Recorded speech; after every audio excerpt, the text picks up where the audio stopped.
Yes, people. Welcome back to my channel.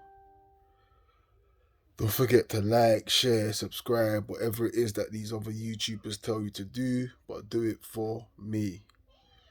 Now, tonight's game, Crystal Palace versus Arsenal. We've lost 3-0. I can't lie to you, I'm deflated, man. That was the worst team performance. We just looked tired, looked jaded, looked confused at times. Um, it seemed like we didn't want it. You know what I'm saying? One of the most Spursy performance that we've had. That is such a Tottenham performance. Like you need a win, nothing less than a win to basically pull yourself away and still maintain your game in hand. And we just go and fuck it up. Never looked like we wanted it from the first whistle. Um, of course, there's some things that went against us. I don't really like to get on the ref too much, but the VAR thing is just like it's a joke thing. It's a joke thing. Like how they haven't even looked or even checked to see whether or not Saka was fouled, or even the Lacazette one, where the commentators are saying, do you know one thing I hate with the commentators? They always minimize fouls against Arsenal. Oh, it's just a little touch. Oh, it's not enough for him to go down. But any other team, first thing they say is, oh, he's touched him there. They never talk about how much of an impact or not, or how much it wasn't an impact. It's always, he's gone down there, he's touched him. He's touched him. But when it's us, they start quantifying it. Oh, it's not enough. It's not enough. What the fuck, man? Honestly. But that doesn't take away from the performance, man. I thought Laka was very, very poor today. Odegaard had probably the worst game he'll probably have in an Arsenal shirt. Smith Rowe was non-existent. Had a chance. He had the one chance, clear chance as well, and didn't scuffed it. Do you know what I'm saying? Like I think everyone, like Tavares, poor game, absolute poor game. But again, that's a foul. Like that's a foul. Go and have a look at it. At least have a look at it. Like yes, people will jump on his back and say, yeah, he could have done better, and yes, he could have. But it's a foul. At least look at it. I remember not so long ago when we played Palace and we scored a legitly good goal, and Callum Chambers, who was getting fouled, yeah, and VAR brought it back, or the referee disallowed it and said Callum Chambers was fouling. Like, I really hate to go at the refs because at the end of the day, yeah, it's the man them on the pitch that have to take it out of the referee's hand, and ultimately, bro, we didn't do that. We didn't do that. Like we weren't. I don't know. We looked clueless. There was no plan. Do you know what I'm saying? There was no plan. As at times you see the ball in midfield, and then before you know it, the ball's back in the fence, and then back to midfield, and then back sideways. It was like, do you know what I'm saying? Like, what are we doing here? And then Partey going off injured again. Every fucking time we're losing, this brother comes off with an injury. I don't get it. I really, really don't get it. Oh man.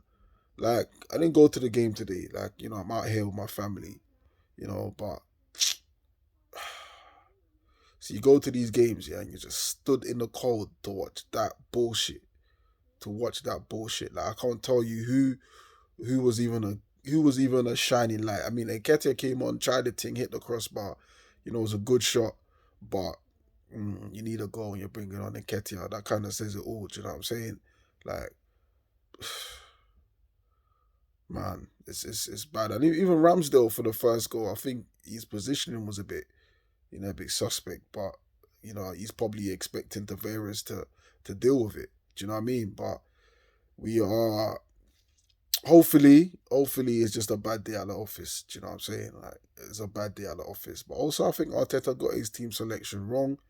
If Martinelli's fit, you play him. You start him. Like what's his business of half time? And I get he's come back from Brazil from international duties, but we've had extra days. Other clubs haven't. Other clubs have had players coming back on Thursday and Friday and then playing on Saturday. We've had a few days, and you bring him on at halftime. It's like, why didn't you start him? Do you know what I'm saying? Like, why didn't you start him?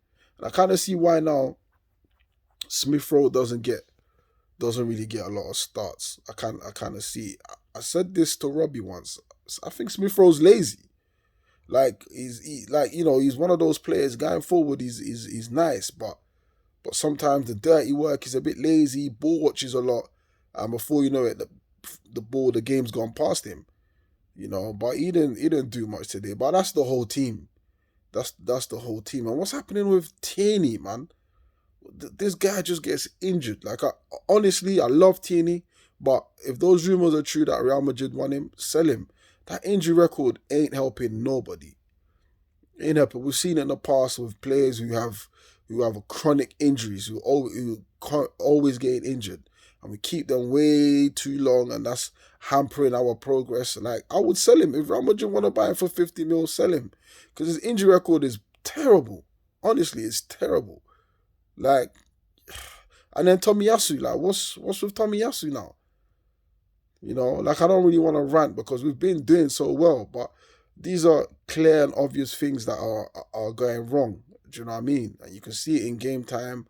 You can talk about it now in hindsight, but yeah, like, hopefully we're just putting it down to a bad day on the office, and hopefully we can recuperate and go again. But now it's giving the other teams, especially Tottenham, hope. They've got hope now, because at the end of the day, points on the board matters more than games in hand. We've seen it this season. I'd rather have points on the board. But it was a bad day at the office. Mikel Arteta, you know, I mean, to be honest, it looked like whatever team he put out today wouldn't have done nothing, to be honest with you. But yeah, hopefully we can gather and go again. Because there is no excuse. I've said this before and I'll say it again. There is no excuse in not securing top four this season. Absolutely no excuse. I know it's international break, players come back and, they're a bit behind and whatever. The intensity is different. Alright, cool. We can accept that for this game. But end of the season, there is no fucking excuse. Like, none whatsoever. But anyway, don't forget to like, share, subscribe, whatever it is that these people tell you to do, but do it for me.